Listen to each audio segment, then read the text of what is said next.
So in my previous video, we went over standard precaution, body mechanics, hand hygiene, the proper posture and the elevation of the bed, 30 to 45 degrees. We verified the patient has no allergies. We did the focus assessment on her breathing sounds, her abdominal sounds. She has no allergies. Her name and date of birth match the bracelet and the MAR. So the next step would be for me to verify with x-ray that the tubing is in the correct placement. And it is, and I can also test the pH and the color of the gastric fluid. So by doing that, first I would take my 60 milliliter syringe, connect it to the port of the tubing. I want to draw it back a little bit.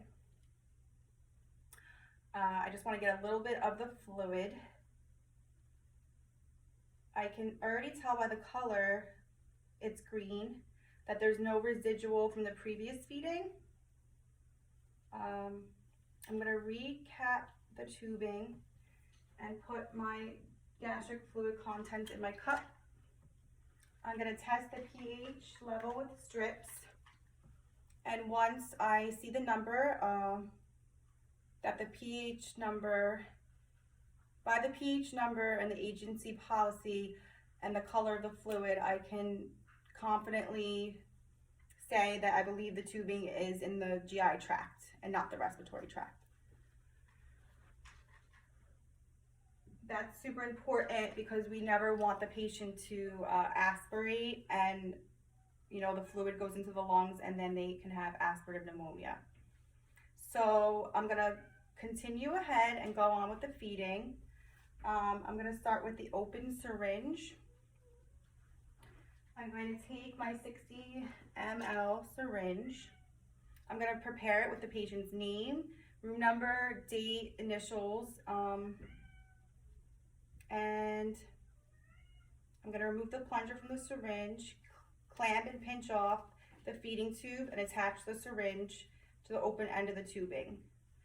I'm going to fill the syringe with the prescribed amount of formula. And remember, I've already verified that it is the correct rate, frequency, date, time, formula. I've looked at the bottle to make sure it's not damaged and that it's not expired. So I'm going to fill the prescribed amount. I'm going to release the clamp and pinch. And then I'm going to elevate the syringe above the patient's stomach area, and then I'm just gonna watch for the feeding to go through the tubing, and I'm gonna keep it elevated, and I'm allowing the flow to go slowly. And then when I'm done administering the feeding, I'm going to remove the syringe, clamp the tubing, and I'm going to flush it with 15 to 50 milliliters of water. The next type of feeding that we would do would be the open system with the feeding bag. So normally in the hospital, the bag would be connected to the IV pole. So at this time, I would make sure that my clamp was closed, my roller clamp is closed.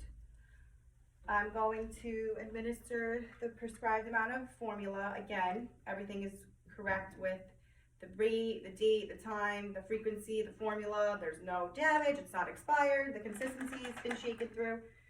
And I'm gonna pour the prescribed amount into the bag. I'm also labeling the bag with the date, the time, the frequency. I'm labeling it, the formula type. And then at this time, I'm going to prime the tubing, close the top, prime the tubing. And